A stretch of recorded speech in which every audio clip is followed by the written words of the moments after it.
In 1993 overleed Frank Zappa, een van de meest bijzondere avant-garde rockartiesten van de 20e eeuw.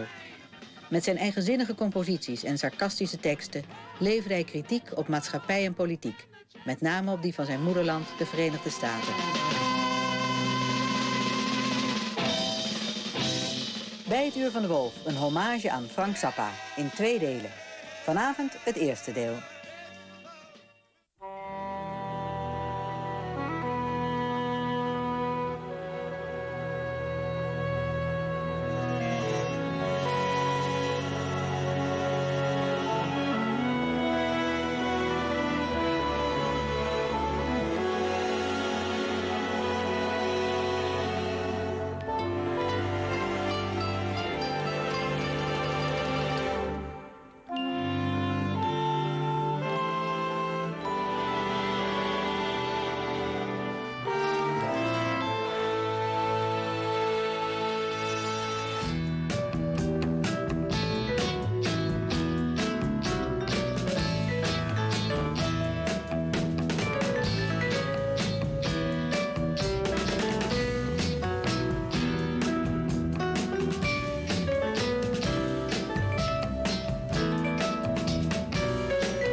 Married to a composer because that's what he did. He wrote music every day of his life, and he was, you know, he used to comment on being a guy who had a boring life because he just wrote dots on paper.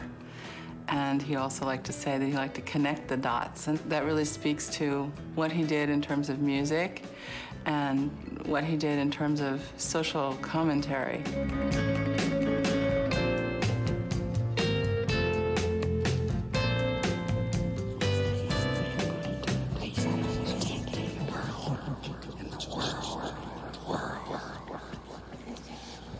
Tomorrow I may do it. All the Frank Zappa masters. Nothing, blank, empty space. That's what they are now. Blank, empty space. I know he's sitting in there in the control room now, listening to everything I say, but I really don't care.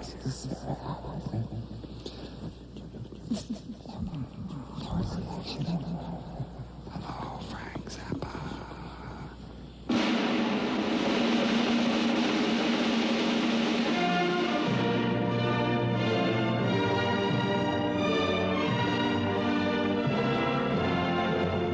Hello, my name is Frank Zappa. I'm a rock and roll musician.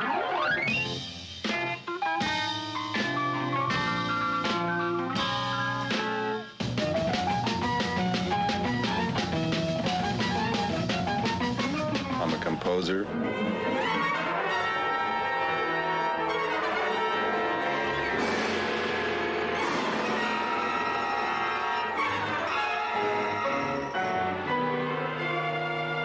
I make movies.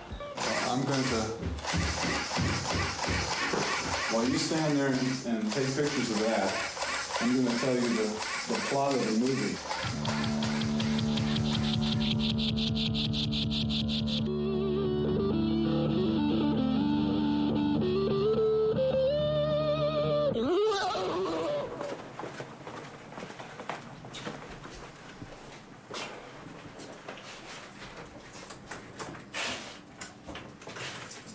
Well, here we are.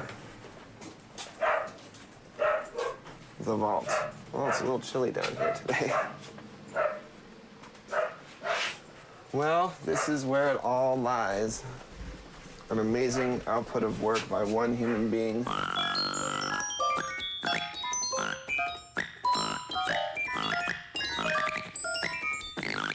Frank would tape everything. It was just always documenting, always taping. You can't fall on the floor, you know? Get over there. Make like I'm down on the floor, you know?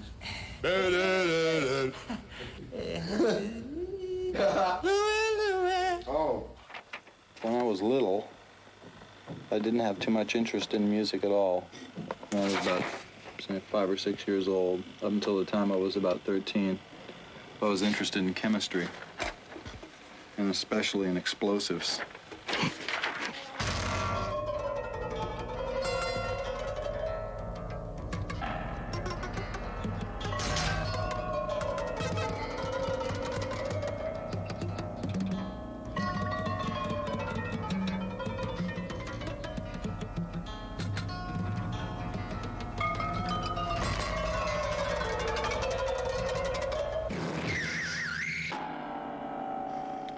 But as far as music goes, about the same time I began to develop an interest in rhythm and blues.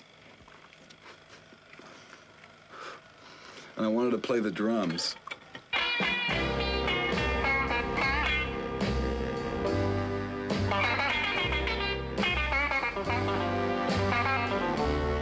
It is 3 hours past midnight, and my baby's nowhere around.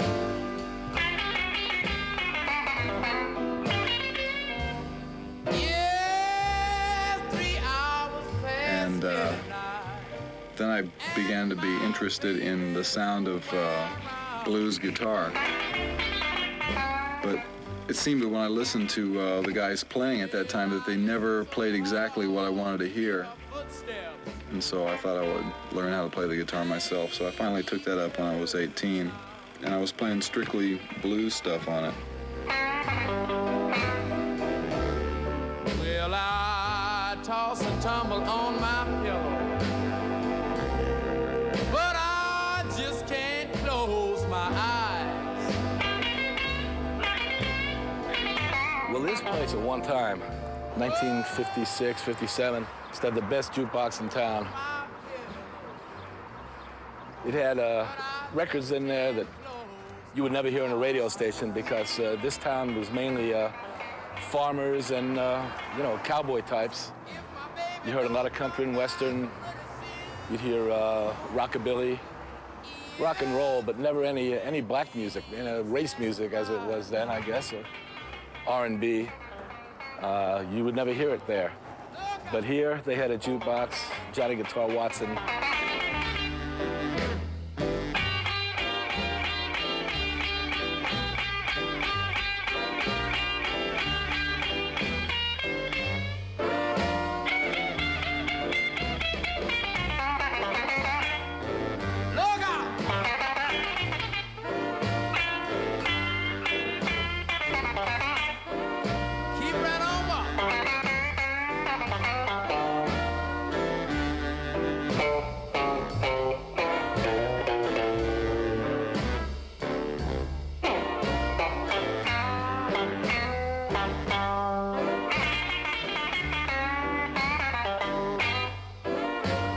This is 3rd Street East, I think. It's the name of it. And this is the street Frank lived on, was living here when I first met him in 1957. At that time, this was all desert. Tumbleweeds, yucca trees, Joshua trees. Now it looks like everybody has a gardener. I believe Frank's house is this one, 45504. That garage is where he used to have his drum set up. And would just beat his brains out and drive everybody in the neighborhood, I'm sure, a little crazy, because that kind of stuff, nobody was a drummer then, other than a snare drum. And the room you see behind the piles of garbage, that was Frank and Bobby's bedroom, where I first heard many old R&B tunes, and probably the first time I heard Johnny Guitar Watson was on a record player in that room.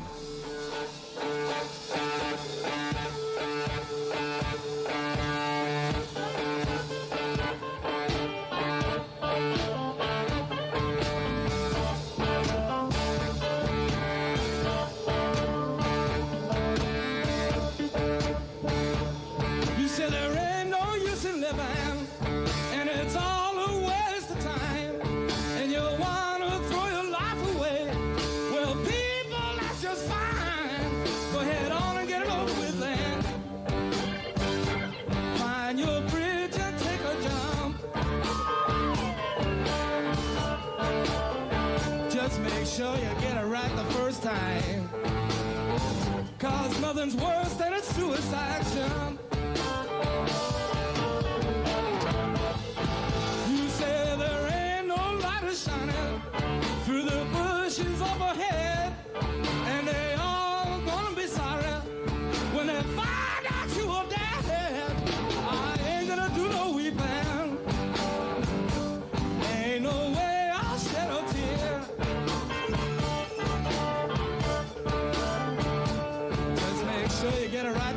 time.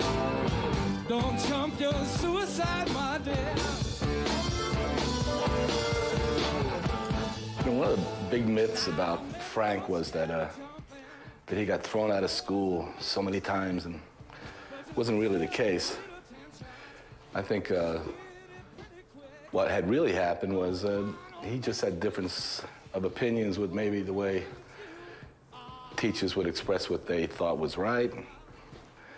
He wasn't argumentative. He was just opinionated, and a lot of times probably right.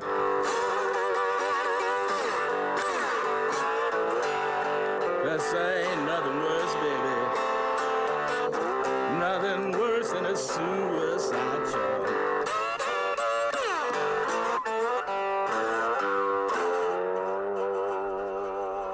Well, Frank, I didn't disappoint you. I messed the words up again. Just like old times.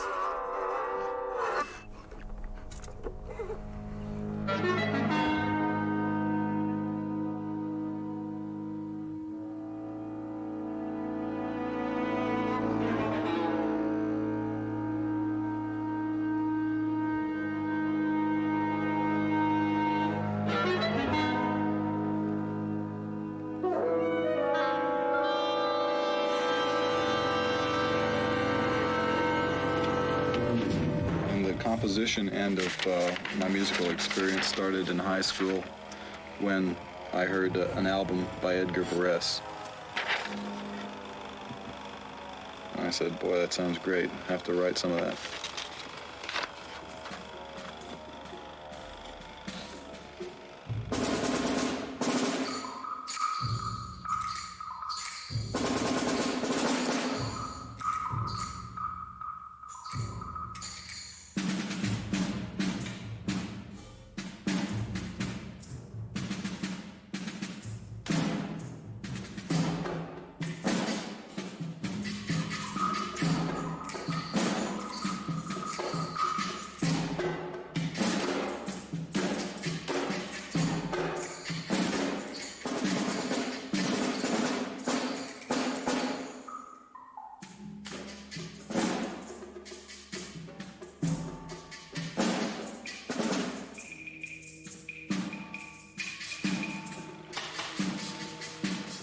I also got a hold of an album called The Rite of Spring. It was on a little cheapo label, little $1.98 thing.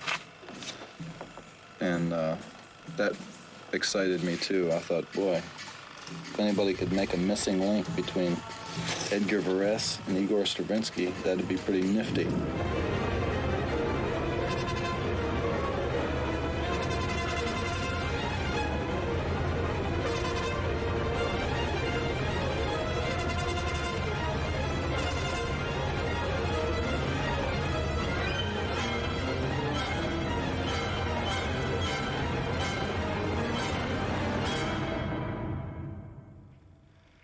All through high school, I was writing serial music, and I thought that was really the way to go because it was all provable by mathematics, and you'd know right away how much your music was worth by figuring out whether or not you had all the notes in the right places, you know, and it was really intellectual.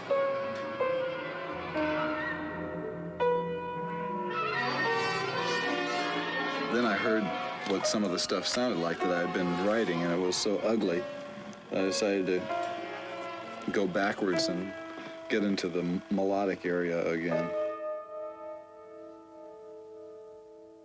And then I started hearing some music of Tibet, music of India, music of Middle East, and I started randomly synthesizing all the things that appealed to me, and that's where the current musical language that I'm using now came from.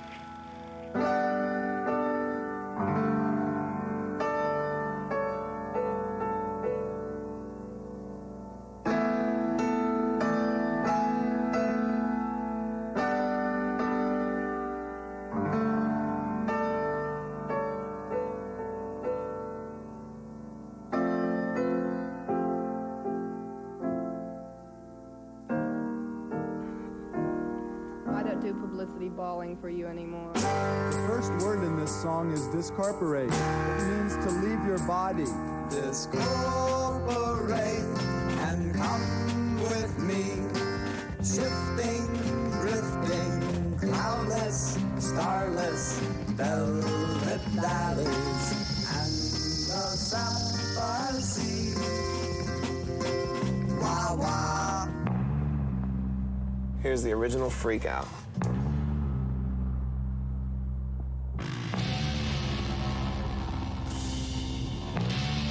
Susie? Yes. Susie Cream Cheese? Yes. This is the voice of your conscience, baby. I just want to check one thing out with you. You don't mind, do you? What? Susie Cream Cheese, honey, what's got into you?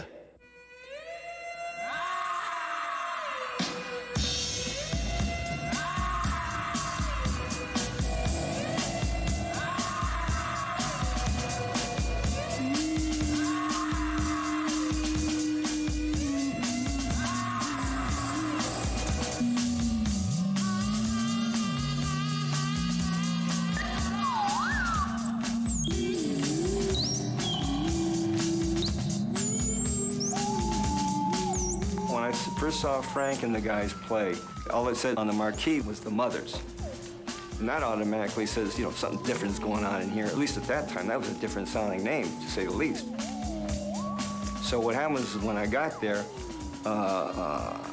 boy, what I saw and what I heard, boy, I'll tell you, it really impressed me. Like, you know, I said, you know, something's going on here, as opposed to not.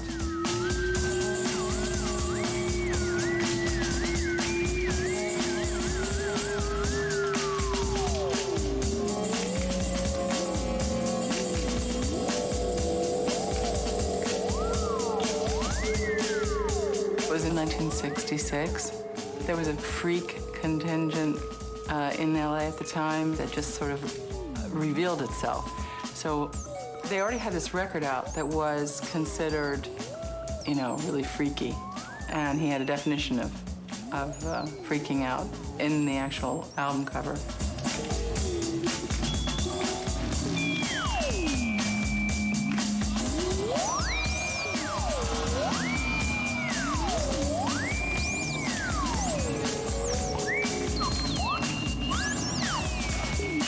Freaks are people that were not comfortable in situations where they felt safety in numbers.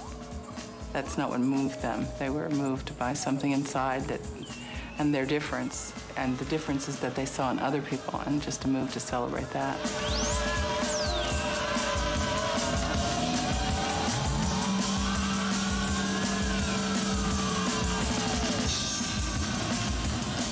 Actual freaks come from a more established artistic situation. There was a sculptor in Los Angeles, his name was Vito. And Vito would hold his art classes, and then afterwards he would gather his people and they would go dance their expressive styles in nightclubs.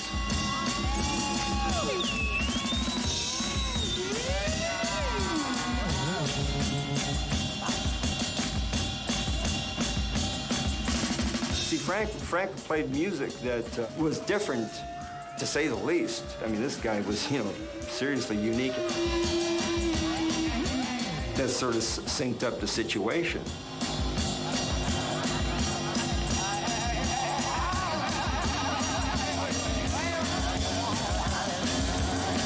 Then everybody started freaking.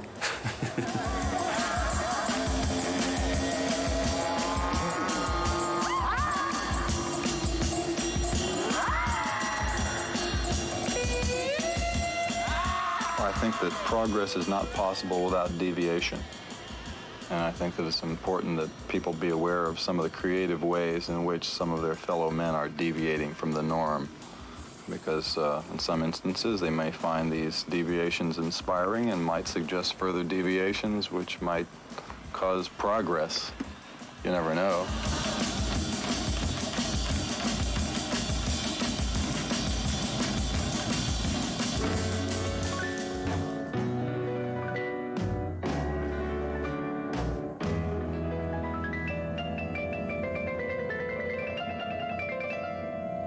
I'm gonna tell you the way it is, and I'm not gonna be kind or easy. Your whole attitude stinks, I say, and the life you lead is completely empty.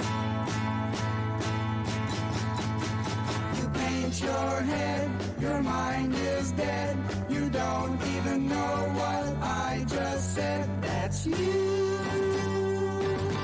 American womanhood. One of the aspects of Frank's music which I liked, and I think it's part of his character, is that he is a humorist. He sees the weird, bizarre side of our culture and of ideas, and he takes sort of diabolical pleasure in tweaking us with the words and with the music. I'm completely stoned, I'm hippie and I'm trippy, I'm a gypsy on my own. I'll stay a week and get the crabs and take a bus back home. I'm really just a phony, but forgive me 'cause I'm stoned. Every town must have a place where phony hippies meet. Psychedelic dungeons popping up on every street. Go to San Francisco. Flower power as an idea, I think, Frank talked about it in terms of it's a masochistic situation. You're not going to literally change someone's mind by sticking a flower in the end of a gun and then getting beat up for your effort. That's not really a way to... You have to be connected to the thing that moves you. It's not about just the act of picking a flower and, making this sort of gesture. Oh no, I don't believe it. You say that you think you know the meaning of love. Do you really think it can be told? You say that you really know. I think you should check it again. How can you say what you believe will be the key to a world of love? It's time for a revolution, but probably not in the terms that people imagine it.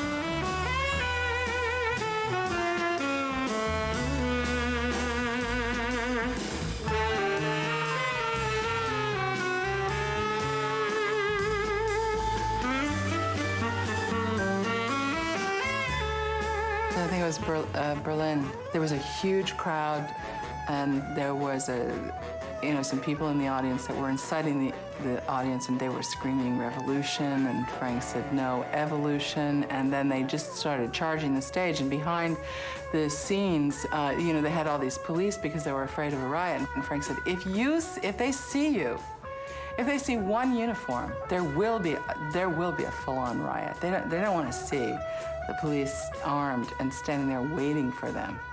So he wanted them to stop. And the band, they were throwing cherry bombs and all sorts of things at the band. And Frank just kept playing this one ugly chord, holding this crowd back so that they could escape off of the stage.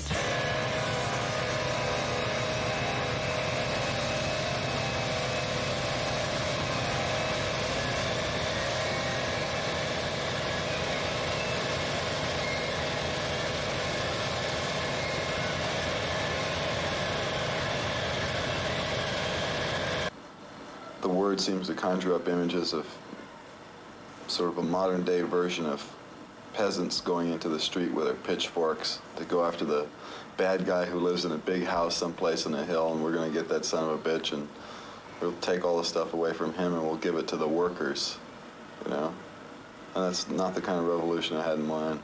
Which one had you in mind? Well, I thought that it might be nice if it was handled in a little bit more modern, efficient way, without people getting slaughtered in the street. It's a matter of infiltration. When we were living in New York, he had this amazing opportunity to experiment with the audience in the Garrick Theater. And he learned things that I don't think anybody else in rock and roll was going for.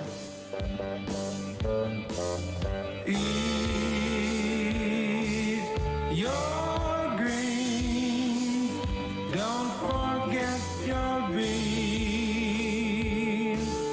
and celery. Don't forget to bring your fake ID.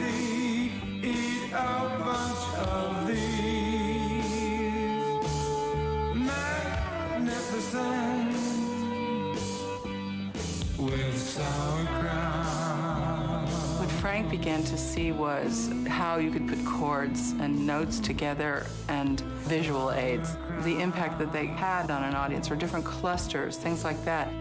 You could change their mood in a very dramatic and real way because it was pre-programmed, you know. You'll bump 'em right through.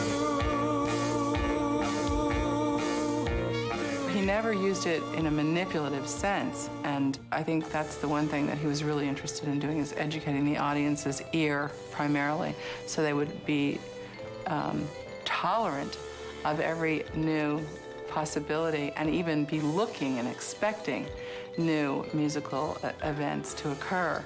You do yours and I'll do mine. Okay. We hope for the best. Sometimes during our show, we'll conduct the audience as a musical instrument. As like I have hand signals that I use to conduct the band that gives them cues to make musical sound effects and so forth. And sometimes these cues are extended to the audience if we have an audience that's in the mood for it. And looks like you guys might be in the mood for it, some of you anyway. What I'll do is demonstrate, first of all, what the cues are, and then I'll show you how they are to be applied to make a piece of music out of absolutely nothing. Okay? For this exercise, one finger means get ready to applaud. And I'll point to one part of the audience, and you start applauding over here, and as my finger goes across, you stop clapping, and the people over here start clapping, so you can move the applause around the room like stereo. And it's you know, it sounds very interesting, and you can also get the loudness and softness of the applause, and it'll work pretty nice. Let's try it.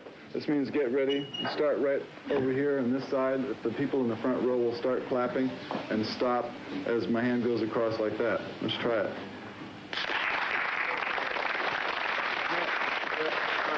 That's the most simplistic one. Now the next is two fingers, and this requires that you make a very low noise. You can go any low noise that you want to make with your mouth on cue for two fingers like this. Are you ready? Everybody at once. All right. Now, you guys wait for just a second. Now, if the band will watch, two fingers down like this means to play any low note on your instrument, just as sort of a bump cutoff, you know, like an exclamation point. Okay, now here is just the opposite of that. The highest possible note on your instrument. Let's go. Okay. Now, we have four possible signals: grunt, peep, clap, and poot. Okay? We'll start with a peep.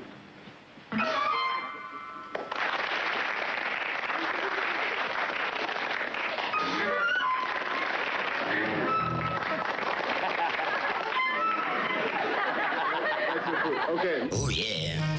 That's just fine. Come on, boys. Just one more time. Frank had the idea to make a film which ultimately they called Uncle Meat. I'm going to, while you stand there and take pictures of that, I'm going to tell you the plot of the movie. All right. Basically, what we're going to do today is spend some time around the house while you meet the people that you're going to be photographing for the rest of the week. And we discuss some of the absurdities. I don't know if you saw Uncle Me, but it has got to be one of the weirdest films that were ever made any time. As I remember, they had, the main character was a young woman who, when you rubbed meat on her, she made her hot. I'm ready. I got the shirt, I got the pants, and I got the belt with the little yellow holes, you know, and I'm hot. And I got the buns and the hamburger and the relish and the orange, and I got my clothes off and I'm hot. All I can say is Frank, the filmmaker, is crazy. Working with Frank, you just have to take the camera and you have to laugh. What the hell is he going to think of? What does this mean? I don't want. He has a guy transforming. One of his musician friends, he said, you know, just go change like this. What Frank calls transforming.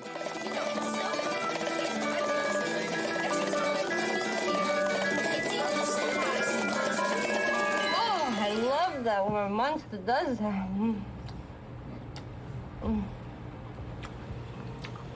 I was just thinking, Monster, we could take rides in the country in the Volkswagen. I felt that he had a principle. He had a really refined dignity, a sensibility about human beings, which I responded to very much.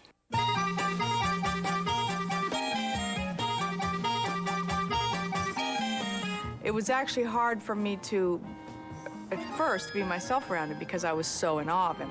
But part of his genius was being able to bring someone out of themselves. He could tap into something very deep inside you and somehow just pull it out because you wanted to please him so much. For me, I wanted to please him so much and make him think I was so smart and cool and wonderful and all that I would just spill. And that's how he was with people. He could just elicit stunning results from people by being interested. And if he was interested, he was totally focused on you.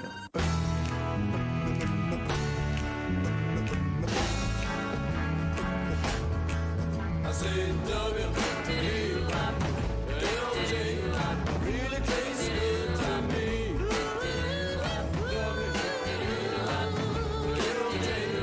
Won't you take a drink with me? Well, we danced at first with the mothers, and one day he told us we should be a group and make a record. It was beyond my wildest dreams. I mean, I loved bands, and I was already a groupie in quotes, and you know, the idea of being in a band and making a record was just with him too. White corn and lemon juice. White corn and lemon juice.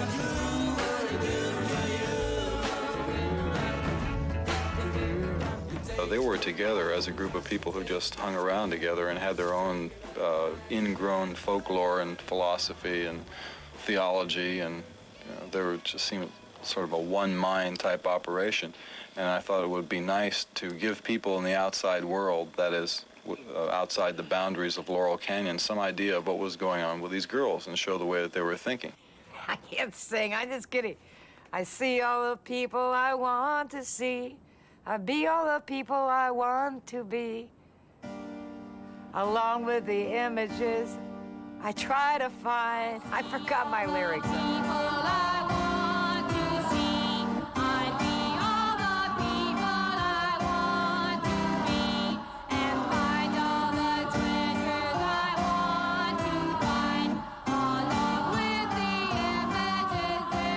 I think saw us as a social commentary on the times, you know, and he wanted to capture that. That's another part of his brilliance. He'd like to put a frame around moments, you know, and startling moments and make them live forever. I think that's what he was doing with us.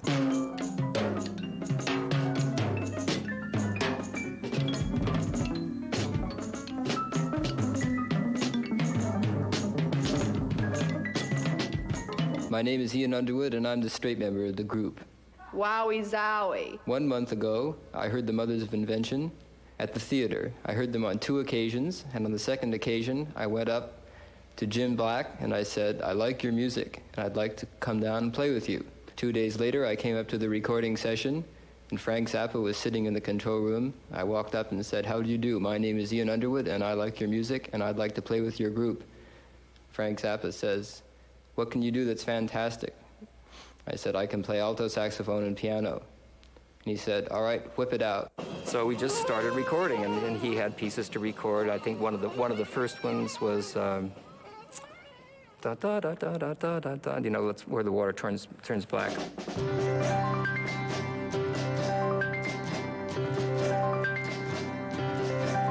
Now believe me when when I tell you that my song is really true. I want everyone to listen and believe it's about some little people from a long time ago, and all the things the neighbors didn't know. Frank was the composer and the leader, and we had very definite ideas. People might make a suggestion or two, but basically it was Frank's game. Feeding all the boys at Ed's Cafe, whizzing and pasting and putting through the day. Ronnie helping Kenny, helping burn his boots away. And all the while on a shelf in the shed, Kenny's little creatures on display. Ronnie saves his noomies on a window in his room, a marvel to be seen, dysentery green, while Kenny and his buddies had a game out in the back. Let's make the water turn black. I was probably the first one that came in that was sort of technically skilled. So I could play all the parts, whatever part he could think of that was on keyboard or on woodwind instruments, the various woodwind instruments that I played, I could play.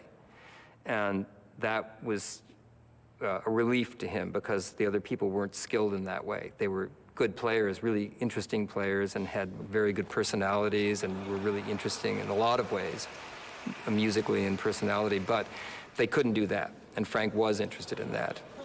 We must overthrow the diatonic system. Yes. Bullshit. We're coming to the beginning of a new era wherein the development of the inner self will be the most important factor. Donnie, your music is full of shit. And besides that, it ain't discipline. Discipline? You need discipline. No. 4-4. The talented members of the Mothers of Invention have quit the group to form their own band with a lot of discipline. Yeah. This is what we need, is a nice discipline combo. How are you going to get laid if you don't play rock and roll and drink beer? You get laid after the concert and you play rock and roll. This kind of crap, you're not going to get laid anyway with that uniform on. I'll tell you what I'm going to do. I'm going to quit. I'm going to go out and fuck some chick. Hell with you. Jimmy, I'm leaving the group. Boo! Whoa! Jimmy Carl. Let's inform you, Jimmy Carl.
He liked to use the personalities of the people and was interested in them, and that was one of the things that I really liked about the band when I first joined it.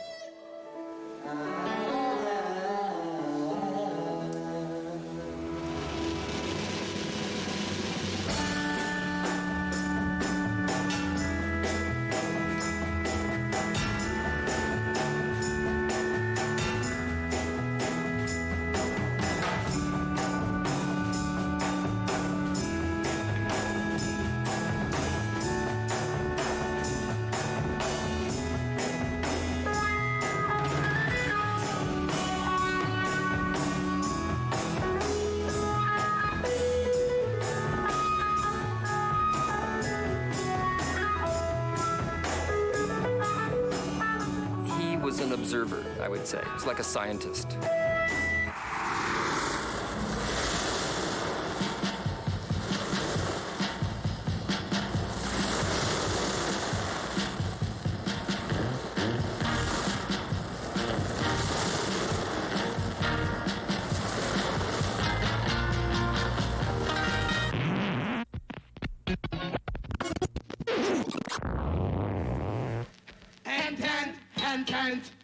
Hand, hand, hand, hand, hand, hand, hand, hand, hand, hand. This is a song about the citizens of San Francisco. They keep you regular, they're real good for you.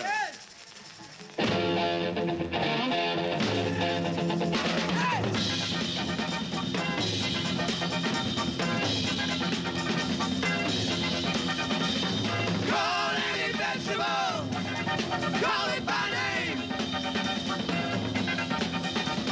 Call one today when you get off the train. Call any vegetable, and the chances are good.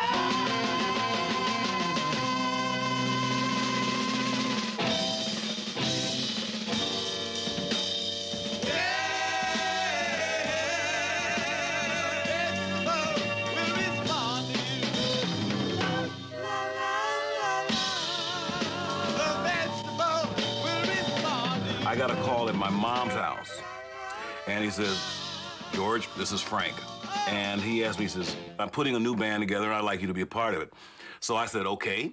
I went down to rehearsal, and Frank, I thought we were going to be playing this kind of advanced music, you know, this kind of advanced orchestral music. And the first thing we did, Mark, Howard, Jeff Simmons, and Ainsley Dunbar were there, and Ian Underwood.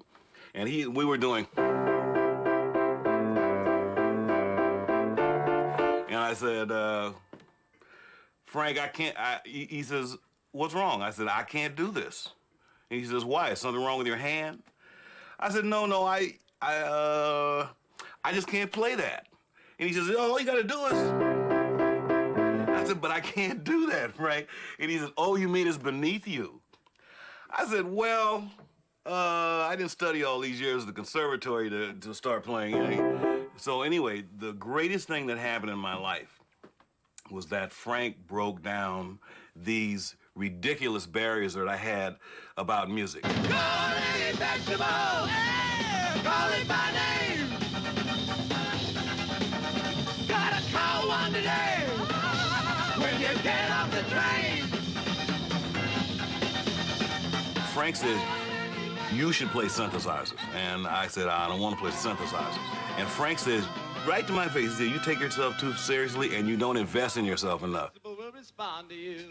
Frank detested the mere word of being heavy musically because he was heavy musically.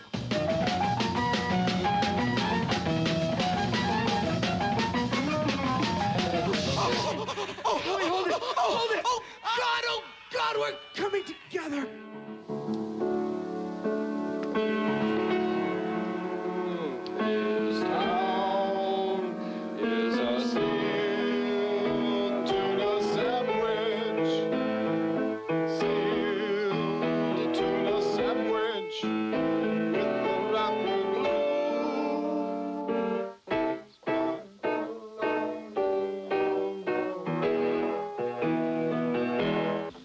Motels.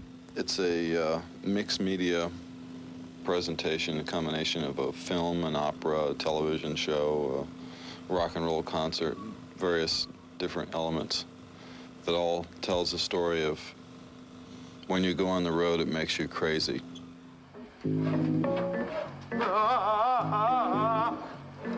The lines that the people speak in the film, with the exception of some of the real fantasy characters, they're all based on the actual speech patterns and lifestyle of the people who are in the group.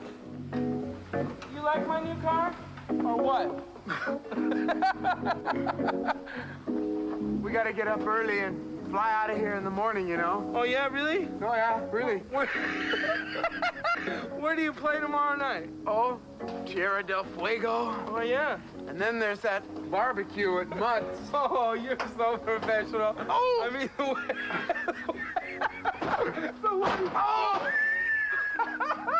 the way you get to travel to all those exotic places.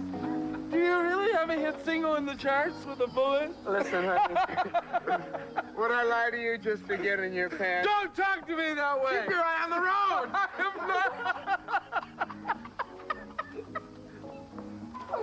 I am not a groupie. Went on the road for a month.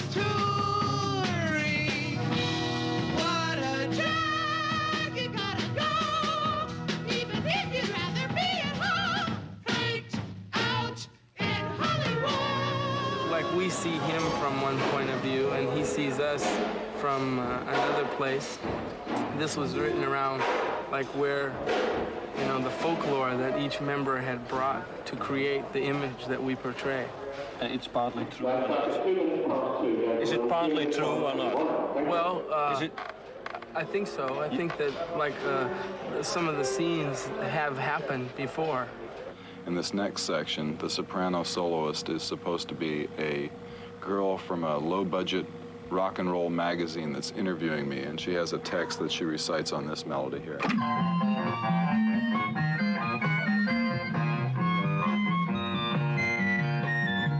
Right here. I bet the first time that you went to England that it was really far fucking out and groovy, and it was really groovy vibes, and it was so European. And I can just see you guys now wandering around Europe, going to all these exotic places like Paris, Rome, Essen, and the Vienna woods.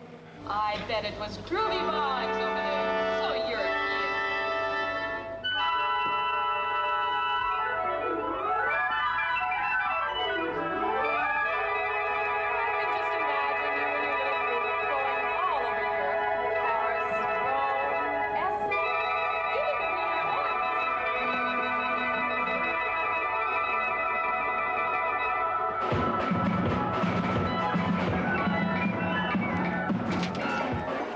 The 200 Motels, is that an attempt to get into American serious music? No, hardly.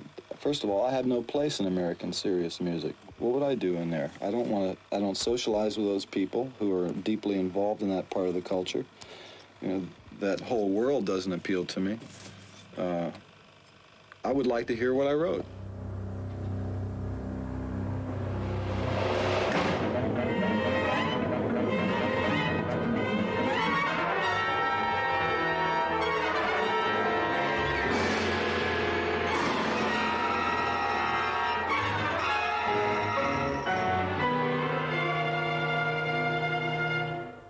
When I got in the band, it was after he had been thrown off the stage, and he had the broken leg I think he was like hobbling around for at least, he was in a wheelchair for a long time.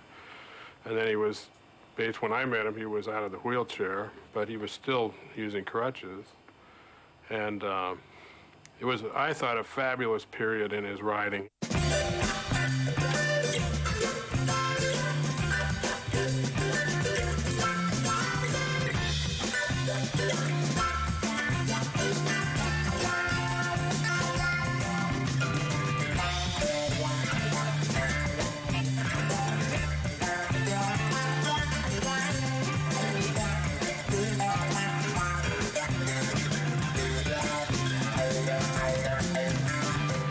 We had a 20-piece band. It was the Grand Wazoo Orchestra, which we played 7 concerts with, traveling around playing Frank Zappa experimental instrumental music for people that have just seen his rock and roll band, and now they're going, wow, what's this?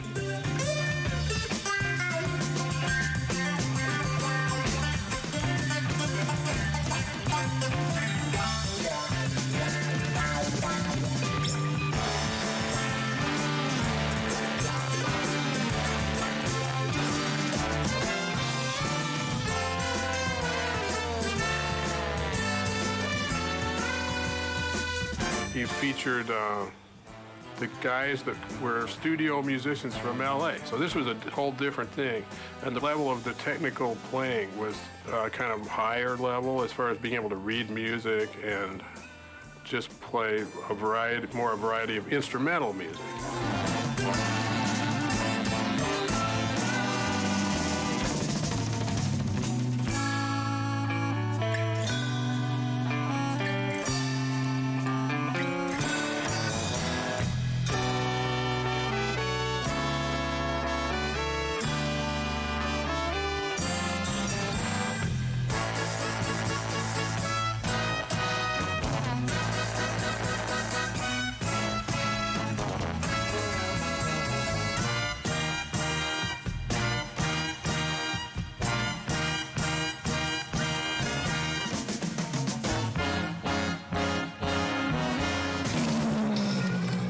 nostalgia for the old folks.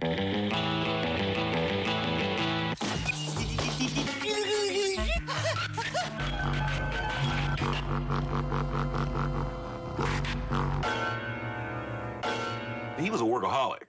So we would be doing things, and it was like we would rehearse forever. We would play shows that just went on and on and on and on. It was almost like Frank knew that he didn't have a lot of time and he had a lot to say. This is really amazing to me. And he packed a lot into a short life. It's really unfortunate, you know. I can't imagine what he would be doing now, you know. I miss him a lot, you know. I just want to say that.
Volgende week deel 2, over de invloed van Zappa als componist.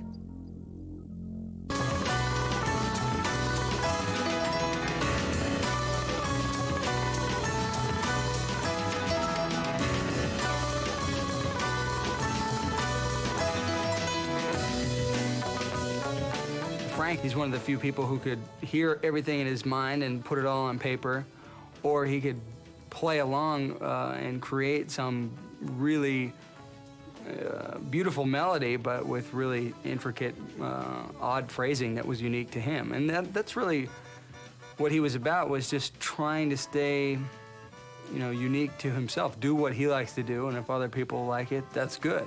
But, you know, ultimately, he was a man on a mission for just, you know, getting the stuff in his head on tape.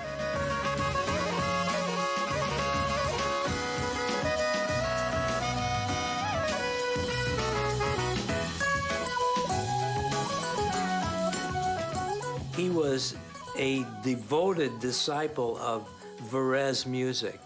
And not only Varese, he probably borrowed from all the composers in a sense and knew them really extremely well.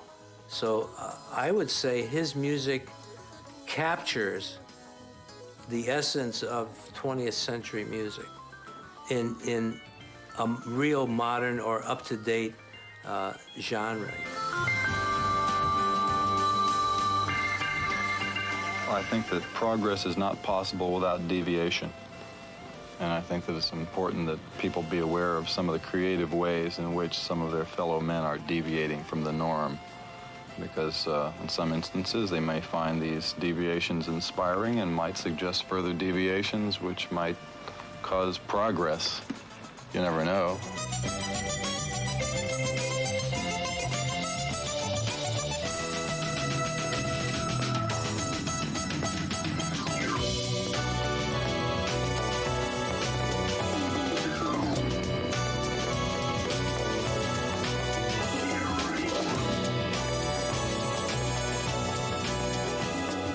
Frank was wide open musically. He loved everything, and he loved music that didn't quite go together. He would force it to go together. I mean, he would take the most beautiful melody, you know, with an orchestra or something, and throw a wrench in it. You know, that was who Frank was. And sometimes it used to drive me crazy. I said, Frank, this is too beautiful. You can't mess it up. Yeah. You know, it needs to be messed up. And that was his whole thing, and I learned something from that.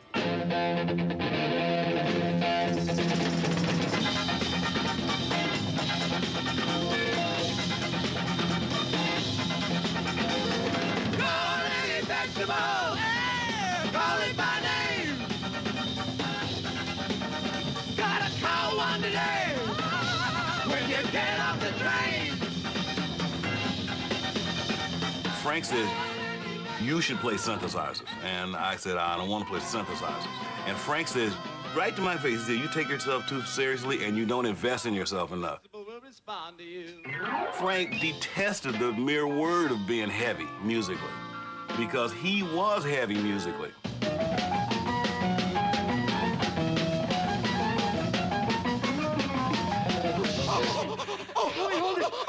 Oh, God, we're coming together.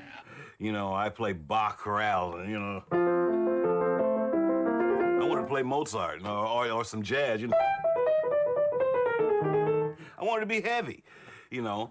And as I said before, he detested the word heavy. So, but anyway, he says, I tell you what I'm going to do. I'm just going to buy you a synthesizer, and I'm going to put it on your keyboard, and whenever you feel like messing with it, you know, he says, you may bump it every now and then, it'll make a sound. And then, you know, I'll just leave it there. And so he left it there, and occasionally I would start, you know, I would come in before rehearsal, and it would make a noise, and then I would push it in, and I don't want to play that thing. We're going to go directly into another song, which has to do with the delicate subject of flying saucers and information pertaining to the origins thereof previously withheld from the American public. And I'm saying simply this, the song should have been entitled, It Was Only Swamp Gas, but it's really called The Inca Roads. And it goes like this. I said, I can't do this, Frank. So he put it there one day, and then he had Ian set up a little sound for me. And I started playing, and I was like, wow, this is pretty cool. And you could bend notes. You could bend notes. I'm a piano player. You can't bend notes. I can bend notes. You mean I can be like Johnny Guitar Watson, or I can play the blues on a synthesizer. I said, that's it.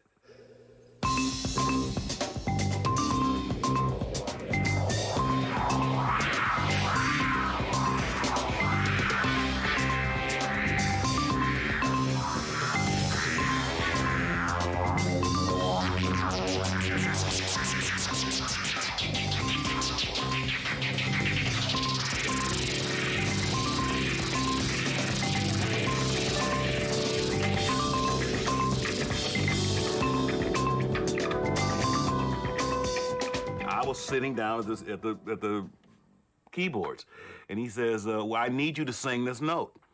And I said, I don't sing. And he says, George, we need you to sing this note. Can you sing? I said, yeah, I can do that. He said, all you got to do is da, hit that note. You know, when I cue, he cued, da. I said, okay, I can do that. And that's how it started. It became more and more and more, and eventually I was doing, did a vehicle come from somewhere around there, just to land in the Andes, was it running? Did it have a motor, or was it something different? It ran into that. Did a vehicle come from somewhere out there? Just to land in the Andes. Was it round? Did it have a motor? Or was it something different? Show what darn boot is that? Why don't you say mush? I like it. That white can't do nothing.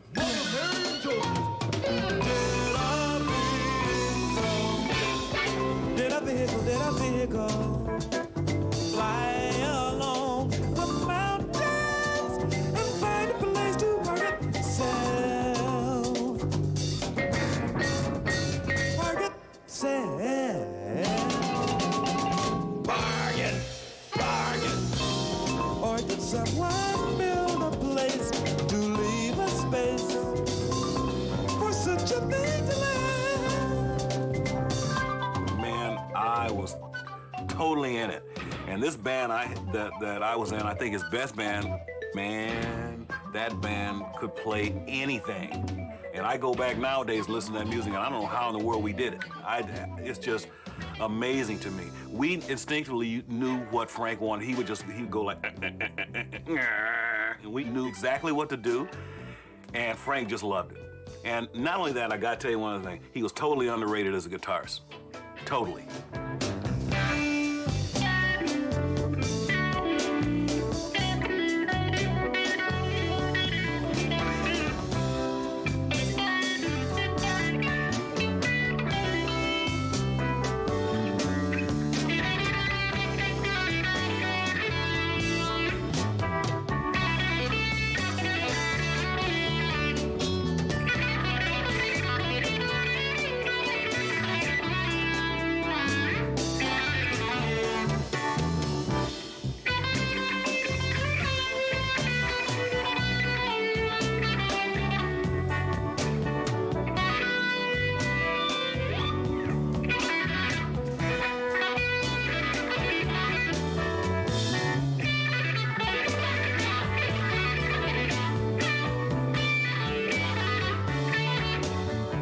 Playing in Hawaii, dance music. And Frank came to the club and he says, "You're my new lead vocalist." And I said, "How could I possibly sing for you if I've never heard your music?" I said, "But just for the hell of it, who's in your band?" And he says, "Well, George Duke and Jean-Luc Ponty." Whoa, George Duke, Jean-Luc Ponty, the French violinist, and George Duke, the jazz piano player, they're in your band? And he says, "Yeah." I said, "Well, you must be pretty good. Your music must be pretty damn good because they're the best." And I said, "Well, I'll tell you what, here's my card. When do you come back from Europe?" "November, give me a call." He says, "Well, you come for an audition?" I says, "Yeah, sure, I'll come for an audition." He says, "Okay, here's the deal. You come for an audition, you don't have to sing. You listen to the band. If you like it, you're automatically in the band. You don't even have to sing a note." I said, "Okay, well, that makes it much easier because I don't know your music, and it would be rather difficult." And that's how it happened. I went to Los Angeles when he returned. I listened to the band, and I saw my destiny.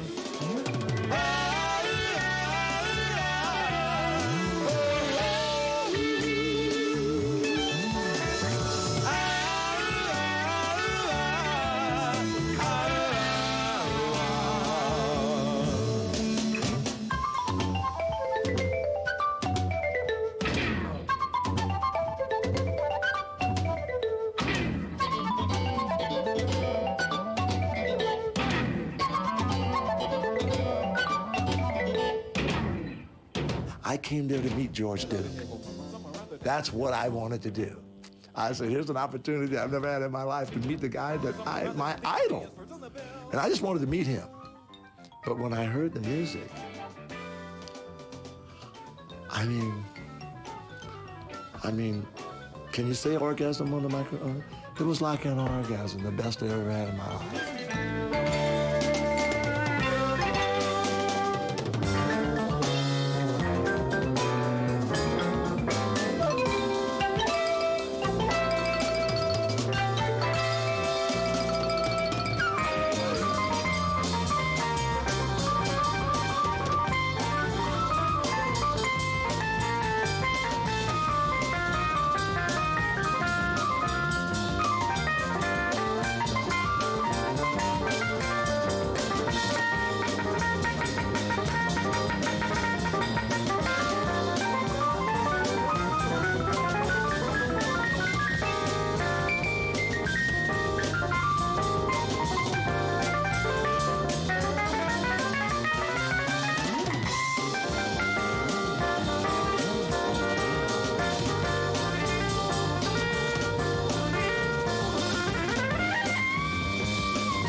We didn't necessarily have to rehearse the notes so much because he used to write everything down and we used to read it. But as time went on, as you got in the band and you understood what Frank expected of you, it was not necessary for him to write everything down. Frank was so constantly creative that things would evolve during the rehearsals. And by the first day of rehearsal, you wouldn't even know the music was the same music by the last day of rehearsal. It would constantly evolve, and there would be interaction between guys like Duke and Napoleon, Murphy Brock, and all the cats, you know.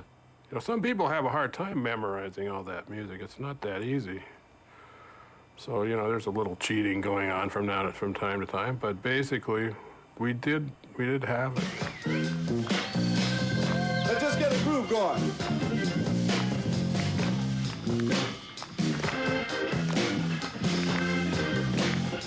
Ain't it funky now?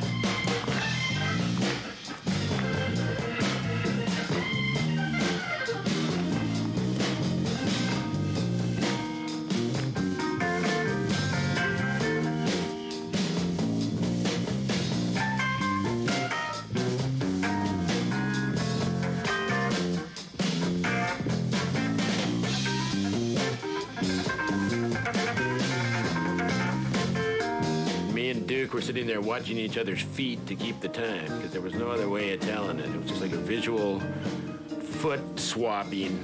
We were just sitting there pounding our feet.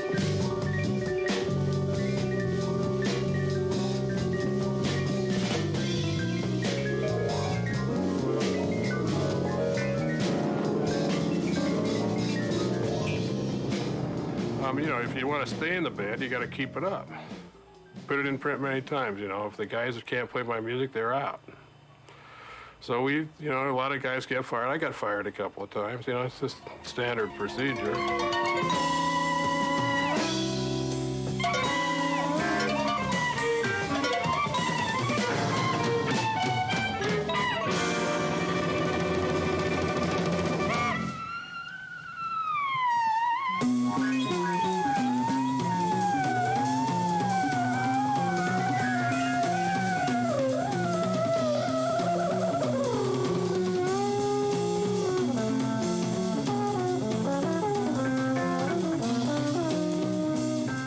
When we used to practice for the rehearsals, Tom and I used to live together, and we had a lot of tremendous competition because George Duke and Jean-Luc Ponty were in the band, and they were playing the easy instruments. But we had the same parts on the hard instruments, so we had to work a lot harder than those guys.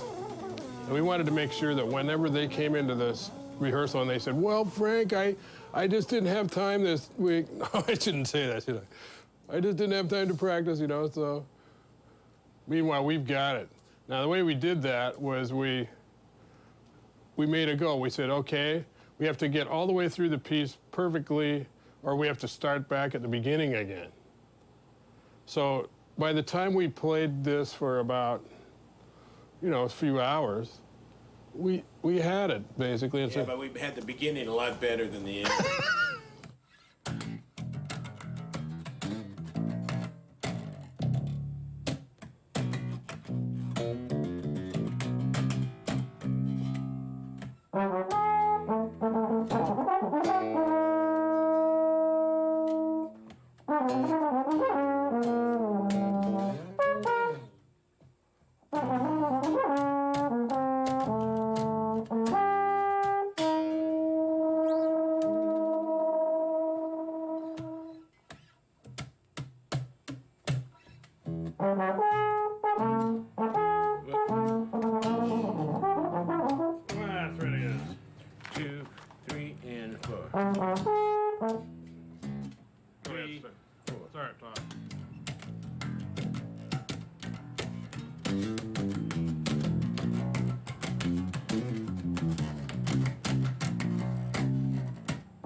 He was improvising in his mind when he wrote the music for these really complex modern classical pieces.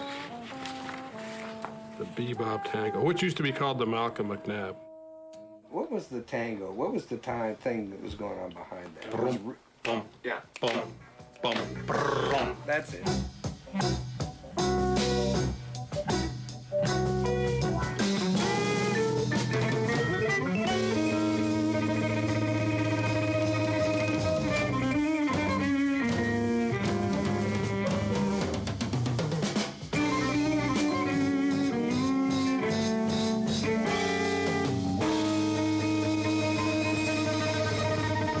You know, I think he would meet people like I was telling you about Malcolm McNabb. He got really inspired by him, and he said, this guy, I remember him coming and saying this to me at some rehearsal or something. You know, this guy Malcolm McNabb came over and he played this new piece, and it was the best thing that anybody ever played any of my music. You know, so, you know, this gave him the hope that his stuff could be played. Yeah, it was sometime after the Grand Wazoo tour when Frank called me up and asked me to come up here. It might have been in this very room. And he says, play this. I want you to play this. And he showed me this page here with all these notes on it. And I was thinking, you got to be kidding. I mean, this, I don't know if I can play that. He says, well, let's hear it. So this is what I've been working on for the last 30 years, this set of notes. And I pretty much know a lot of it without looking at the music.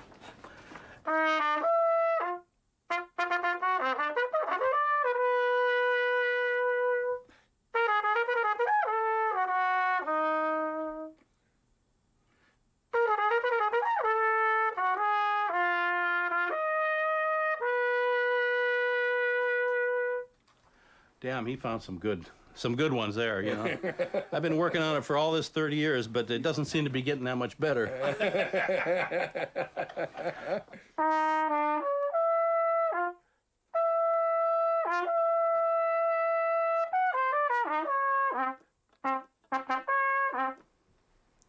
Rest 3 bars.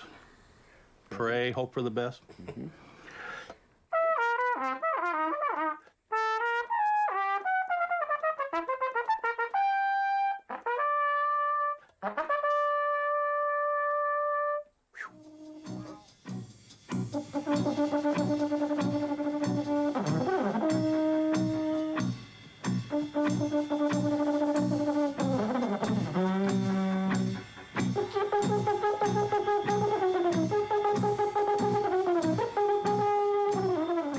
So there was always a piece that we couldn't play. He always wanted to find out how far he could go before it was too far. And so there are pieces that's just not possible for humans. So finally he'll try it a couple times and he'll realize that, okay, there's the boundary. I can do anything up to this point. And then he wants to always keep us challenged, as well as maybe the listening public and himself. You know, I think he was just very interested in pushing the boundaries of music.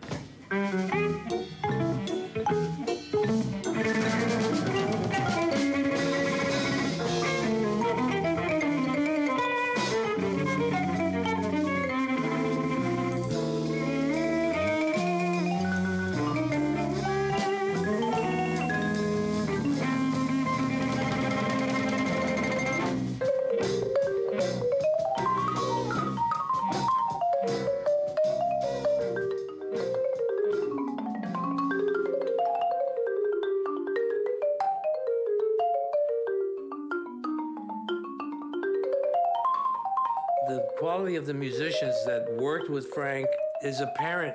You can just tell, even from the 4 drummers that I know that I've worked with in the studios, Ralph Humphreys, and then there was Terry Bozzio, and then, of course, Vinnie Colaiuta and Chad Wackerman. I mean, these are probably 4 of the currently best drummers in the world. Being a percussionist, I was very interested in the way he wrote rhythmically. And Frank definitely wrote wonderful, wonderful rhythms that came from India, Africa, everywhere but America. I'm stressing rhythm because he really impressed me rhythmically, the things that he wrote rhythmically. I mean, the tempo would be here, 1, 2, 3, 4. 1, 2, 3, 4, 5, 7, 8, 9, 10, 12. I only put 12 in a beat. He would put 17 notes in one beat, you know? I mean, he just had wild and accenting, different accents for those beats. And when you look at it and say, oh, I don't know, that's impossible. Boom, he would play it for you so you could hear him play it, you know? The rhythms were just always the key elements that made it really stand out. I mean, you ask any drummer who ever tried to play the Black Page, you know, I mean, again, there's like a handful of guys who can do it. And the ones who were able to do it played in Frank's band, you know, and he would audition them. You know, it's called the Black Page for a reason, because there's so many notes.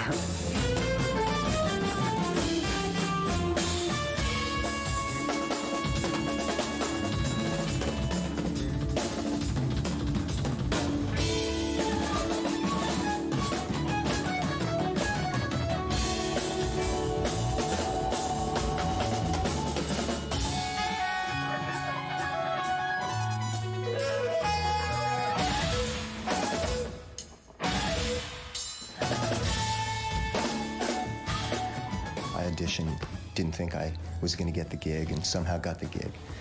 So the music was more difficult. I was familiar with the concepts of, you know, these superimposed odd rhythms over time, like 5/3 or this kind of thing from school, but I had never seen it to that level of difficulty, that much of it being used, because it was sort of a trademark of Frank.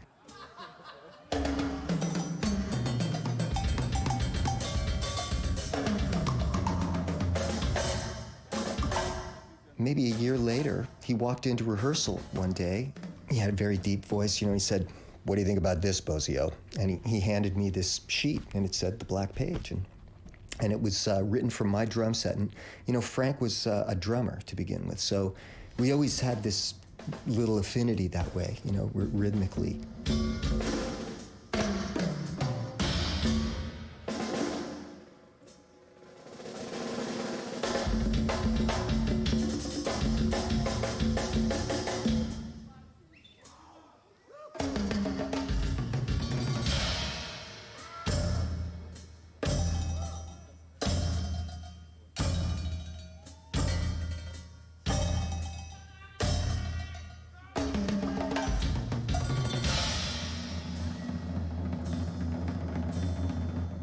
And I remember one night when we finished rehearsals, and I was still playing, just working on these last couple bars, and I finished the piece and just happened to nail it, you know. And he said, "Bozio, you're a fucking genius." And I'll never forget that.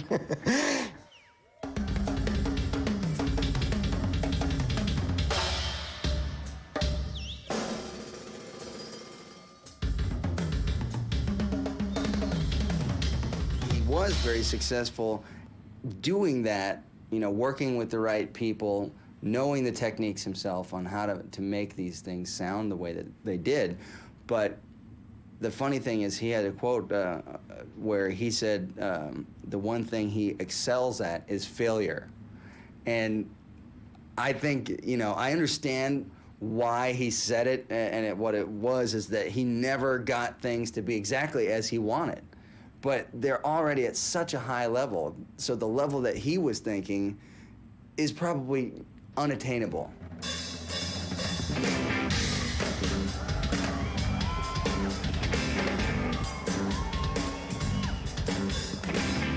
Ladies and gentlemen, there is a melody to this song, and I'm going to invite one of the world's best guitar players to come and join me on the melody. For the Black Page #2, please welcome to the stage, Mr. Steve Vai.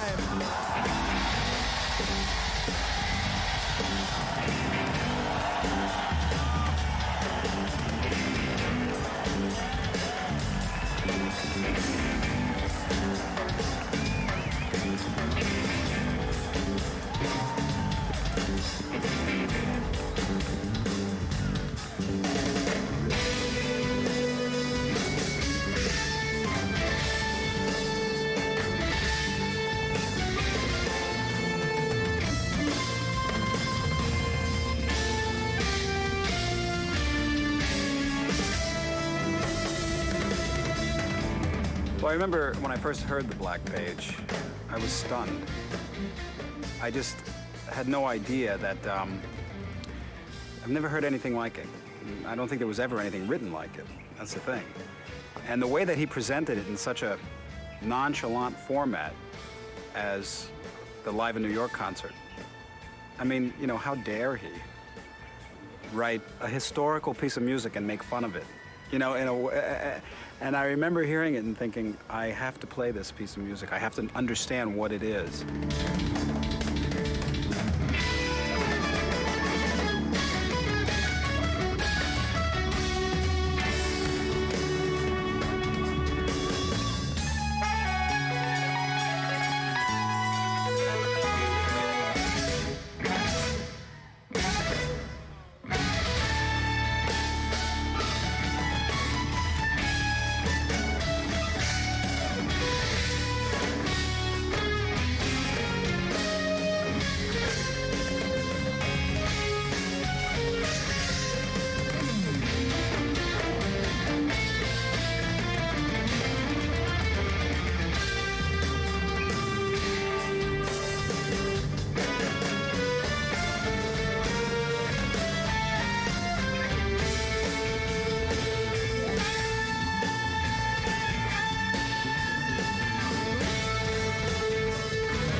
Frank would call me occasionally to come up to the house and jam. And I lived right down the street, so sometimes I would be up there and we'd just be playing together. And he would come up with things, and occasionally he'd show things, and occasionally we would just jam. But this one night, he came up with this little piece of music that he showed me, and it went like this.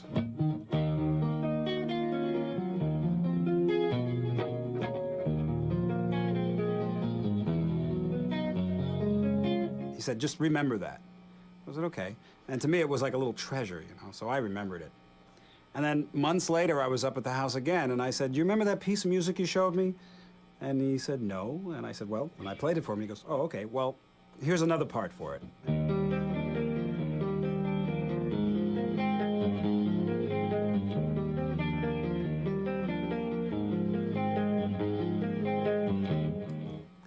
And then months passed, and I was up at the house again, and I said, do you remember those two pieces of music you showed me? And he's like, you know, yeah. I said, well, and he showed me another part, and it went like this.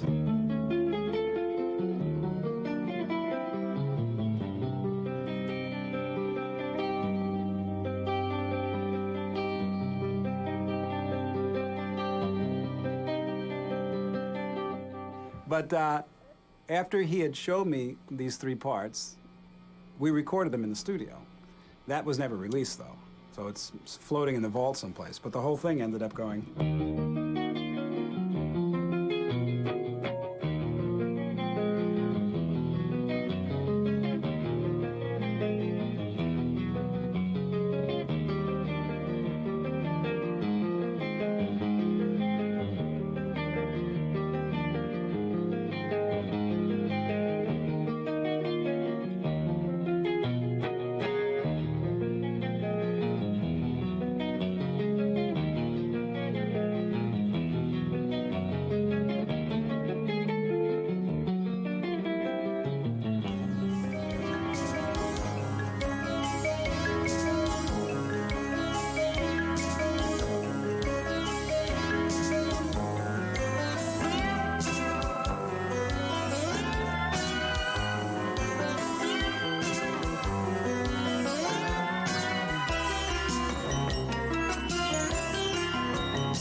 I think the definition of a genius is a person that's able to call into play this inspiration very simply and organically at any time they want. And I've seen Frank do this constantly. But then again, there's times where even, you know, you're at your best. And at this particular event, which was Soundcheck, Zoodalores, Halloween, New York City Palladium, Frank just played the guitar like I've never seen anybody in my life.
What I appreciated in Frank, he was very much aware of what he wanted, and I think that's an exception in this milieu of pop music, that he was not one of them, only he was an exception.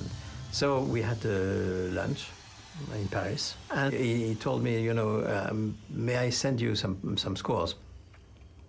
And I said, you can send some scores for orchestra, but I mean, you have to wait because I don't give, for the time being, I was very busy with the IRCAM, with the Ensemble Intercontemporain.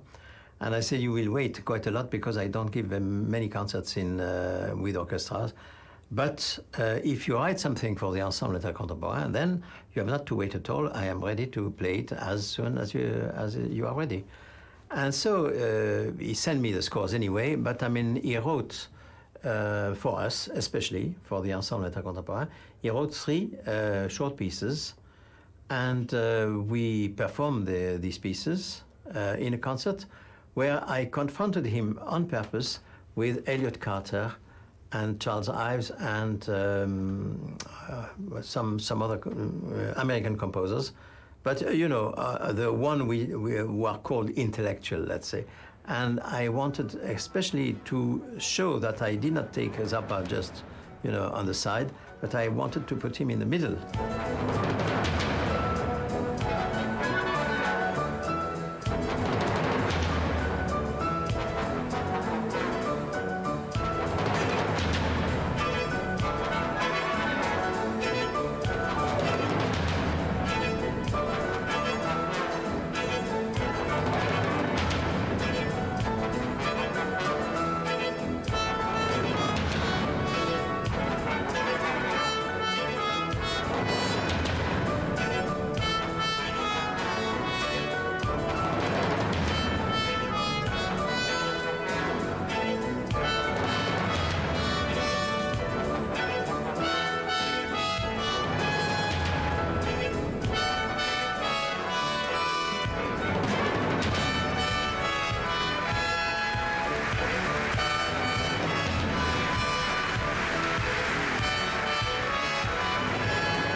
Turned into this amazing opportunity when Frank had, you know, he was so ill at the time, but no one knew then how progressive his illness would be in such a short time. But that program in '92, he had the opportunity to work with them as a band, you know. P.S. Do you use 1% xylocaine for deep cock head piercings? Piercing the head of the cock must be painful. Oh. I had the head tattooed and it hurt like hell.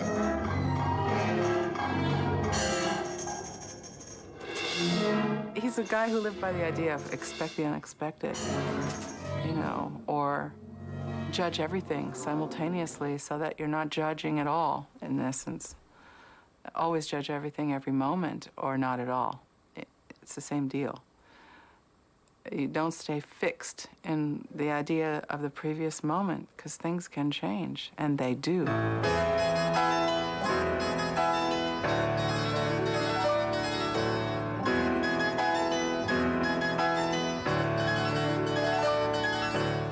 what something is depends more on when it is than anything else.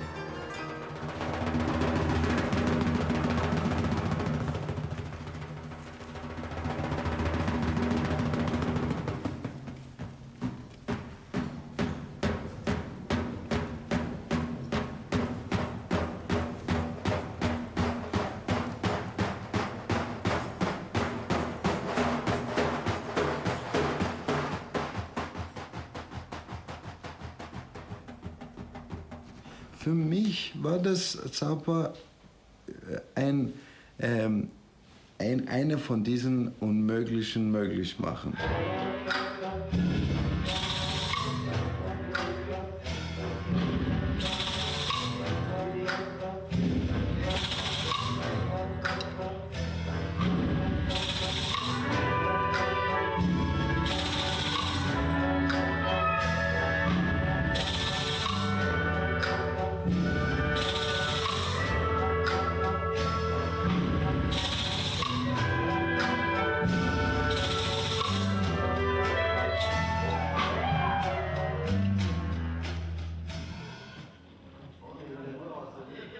For people who haven't heard this music, it's a chance to hear something that they haven't heard before.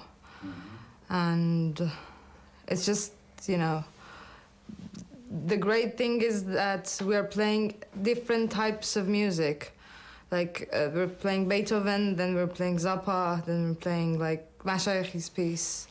And the three different kinds of music beside each other, it's very good, I think.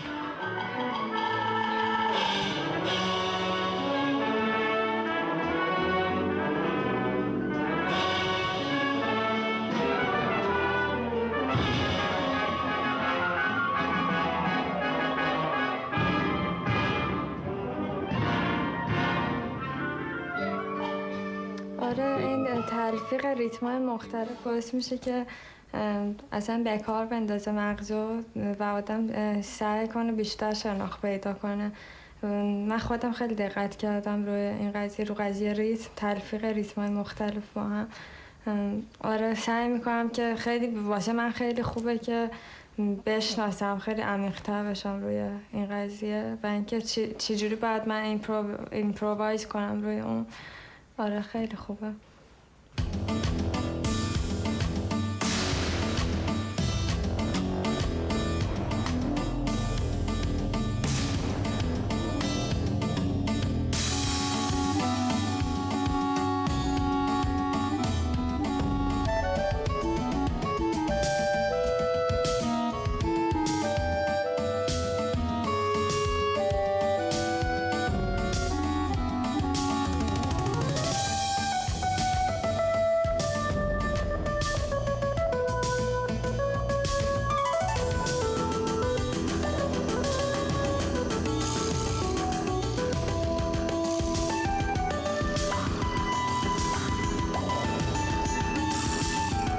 How long have you been playing bike, Frank?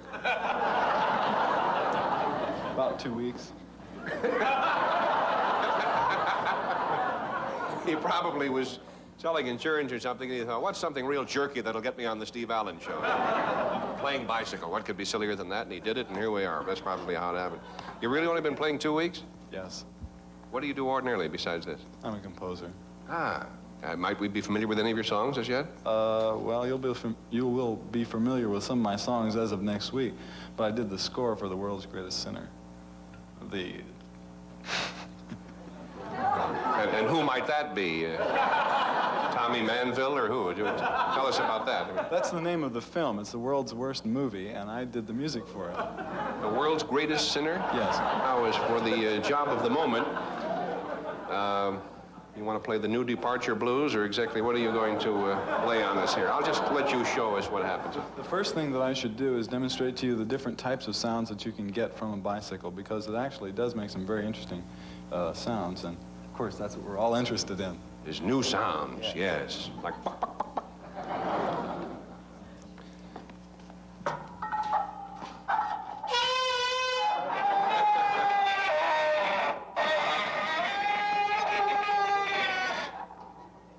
That's one of the sounds that you can get. Yes. I request of the musicians that if they feel so moved, make any noise possible on your instrument. No, try and refrain from musical tones. And in fact, They won't have any trouble with that order. if it would be possible for you The regular way, fellas. I'm sorry. if it would be possible for you to put some sort of objects on the strings of the piano, you'll get. That's good. I prefer you to play it that way. All season long, Don. All right. Now we'll start.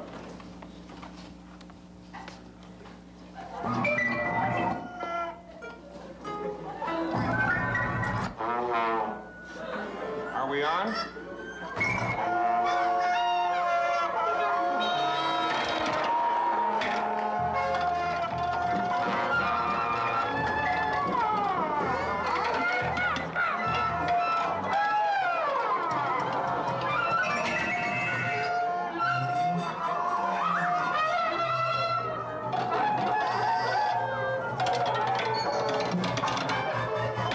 I always wanted to be able to play Frank's music in some way, shape, or form, but it was one of those things where growing up watching him do what he did, it didn't seem possible.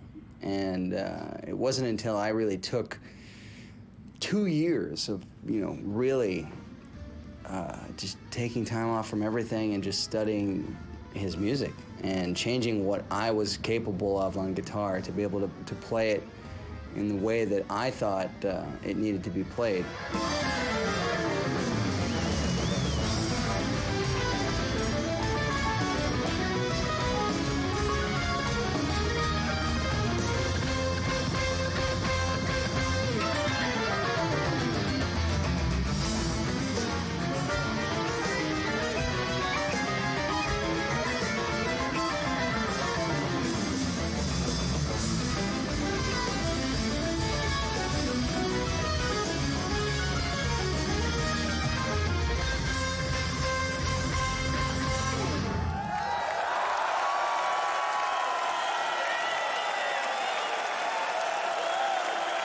If I was going to go out there, I needed to be able to demonstrate from the front of the stage some of the things that made his music unique. I didn't want to just go out and sort of work with a bunch of people that had previously worked with him and then just kind of step into his position on stage, because I don't think that would have been appropriate. I needed to really dedicate myself to doing this on a level that was, very high human achievement.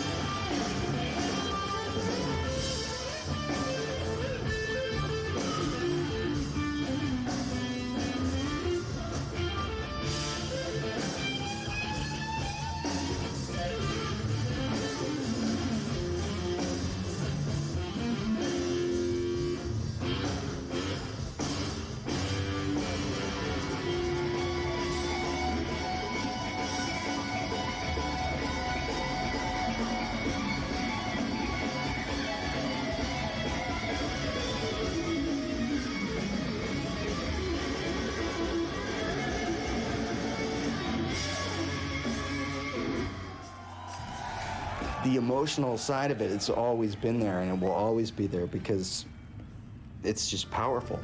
And it's important to me. It's just what it is.